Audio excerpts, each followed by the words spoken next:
నమస్తే MP news మన పేరు న్యూస్కు స్వాగతం. ఈరోజు పేపర్లోని న్యూస్ చూద్దాం. నవ్వేంద్రుల అభిషేకం, అతిరథ భారత సమక్షం, అభిమానుల ఆనంద సందోహం, అంగరంగ వైభవంగా ప్రమాణ స్వీకారం. ఆంధ్రప్రదేశ్లో నూతన శకం ఆరంభం. అంగరంగ వైభవంగా నిన్న కూటమి, ఆంధ్రప్రదేశ్లో కూటమి బీజేపీ, టీడీపీ, జనసేన కూటమి అధికారం చేపట్టి చంద్రబాబు నాయుడు ప్రమాణం స్వీకారం చేసిన వార్త మనం చూడొచ్చు. అందులో సినీ ప్రముఖులు రజనీకాంత్, చిరంజీవి, రాజకీయ నాయకులు, సినీ ప్రముఖులతోటి అంగరంగ వైభవంగా ఆంధ్రలో నిన్న చంద్రబాబు ప్రమాణం స్వీకారం చేసిన వార్త మనం చూడొచ్చు.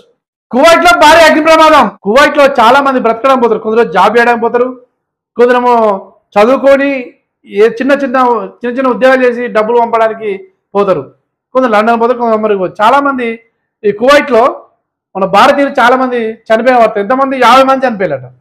50 మంది భారతీయులు చనిపోయిన వార్త మనం చూడొచ్చు. దాంట్లో ఎక్కువ తమిళనాడు చెందిన వాళ్ళు ప్లస్ కేరళ చెందిన వాళ్ళు, కేరళ వాళ్ళు ఎక్కువ ఉన్నట్టుగా మనకు తెలుస్తుంది.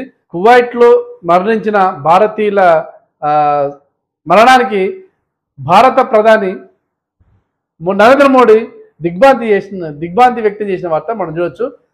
మద్యం కొత్త బ్రాండ్లకు బ్రేక్.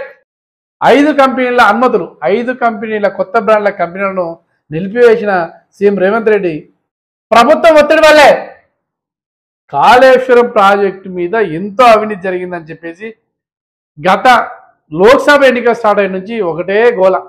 ఇంతకుముందు కాంగ్రెస్ హయాంలో పెద్ద పెద్ద ప్రాజెక్టులు ఇంతవరకు కూడా వాటికి పగుళ్ళు కానీ వాటికి మరమ్మతులు కానీ ఇంతవరకు చేయలేదు. ఆ ప్రాజెక్టులే ఇంకా కంటిన్యూ అవుతున్నాయి. డ్యాములు రైతులకు ఇప్పటి వరకు కూడా నీళ్ళు అందిస్తున్నాయి. కానీ కేసీఆర్ కట్టిన కాళేశ్వరం ప్రాజెక్టు 4 సంవత్సరాల గడవ ముందుకే కుప్పగూలిపోయి అవినీతిమయం అయిపోయింది. కాళేశ్వరంపై కమిటీ ఉందిగా, జస్టిస్ పిసి ఘోష్, వాటికి అందరు వివరణ అని చెప్పేసి అంటే అందరు వివరణ ఇచ్చినట్టు. ఎవరు? కరెంటు కమిషన్కు అజయ్ మిశ్రా వివరణ అతనికి ఇచ్చిందట. ఇక మిగిలింది ఎవరయ్యా అంటే ఇక మిగిలింది కేసీఆర్ ఒక్కరే. అందరు వివరణలు ఇస్తున్నట. ఎందుకు జరిగింది అట్లా, ఏం కథ అంటే ప్రభుత్వం ఇప్పుడు ఏదైనా ఒక ఇల్లు కట్టాలంటే కనీసం ఒక 3 నెలల్లో 2 నెలలు టైం ఉంటుంది. ఫస్ట్ పునాదులు తీయాలి, తర్వాత గోడలు లేపాలి, తర్వాత పిల్లర్ లేపాలి, పిల్లలకు వాటర్లు పోయాలి. ఇవన్నీ అయ్యేసరికి కనీసం ఒక టైం అంటుంటుంది, నిర్దిష్ట టైం ఒకటి ఉంటుంది. కానీ ఎట్లా ఇల్లు కడతా అని చెప్పేసి నిన్న పునాది తీసి ఇక పిల్లర్ లేపి రేపు స్లాబ్ పోతే అది ఎంతో కాలం ఉండదు, అది వేస్ట్ కట్టినట్టే. ఆ దాన్ని ఇంజనీరింగ్ తప్పిదాం అంటారు. అయితే ఇక్కడ ఎందుకు మీరు అట్లా చేసినంటే మాదేం లేదు, ఆయన తొందరగా ఒక టైం ఇచ్చిండు, ఒక టైం ఇచ్చి ఆ టైంలో కూడా మీరు ఖచ్చితంగా కంప్లీట్ చేయాలని చెప్పేసి గత ప్రభుత్వం కేసీఆర్ చెప్పిండు.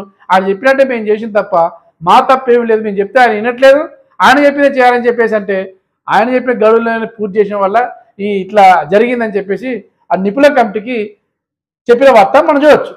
పాక్ ఉగ్రవాదికి క్షమాభిక్ష తిరస్కరణ.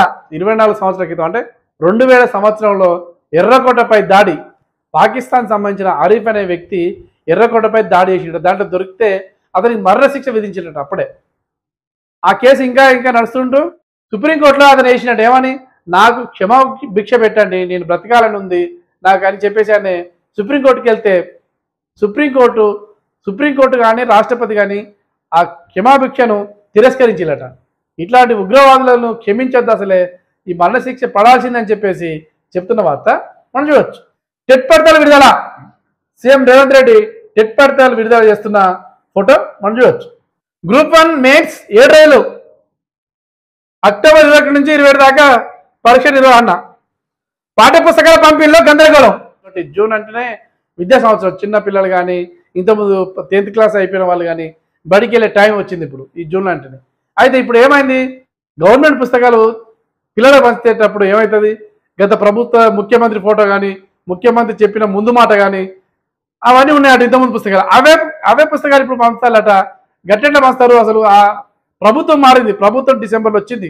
ఈ 6 నెలల్లో ఇవి చూసుకోవాలి కదా, ఇవన్నీ విద్యాశాఖ ఇవన్నీ చూసుకోకుండా పోయిన కేసీఆర్ ఫోటో ఉంటూ కేసీఆర్ చెప్పిన ముందు మాట, పోయిన గవర్నమెంట్ ఉన్న మంత్రుల పేర్లు మొత్తం అలా ప్రింటే ఉన్నాయట. అవే పుస్తకాలు ఇస్తున్న వార్త మనం చూడొచ్చు. రుణమాఫీ ప్రణాళిక, విధి విధానాలపై వాళ్ళలో క్యాబినెట్ భేటీ. రైతులు ఎప్పుడెప్పుడు ఎదురు చూస్తున్న రుణమాఫీ ఆగస్టు 15 లోపు చేస్తా అని చెప్పేసి ఎన్నికల్లో వాగ్దానాలు ఇచ్చిళ్ళు, ఎన్నికల టైంలో చెప్పిళ్ళు. దానికి అనుగుణంగానే ఇప్పుడు వారం లోపల విధి విధానాలు ఏంటి, అసలు ఎవరికి మాఫీ చేయాలో ఎవరికి మాఫీ చేయొద్దు, ఎంతుంటే మాఫీ చేయాలని చెప్పేసి విధి విధానంలో రైతున్నట. ఇంకా బయటికి రాలేదు అవి. ఈ వారంలో క్యాబినెట్ మీటింగ్ జరిగిన తర్వాత దాని యొక్క రూపకల్పన చేసి కాంగ్రెస్ ప్రభుత్వం రుణమాఫీ చేస్తున్న వార్త, చేస్తారన్న వార్త మనం చూడొచ్చు. ఇవి 20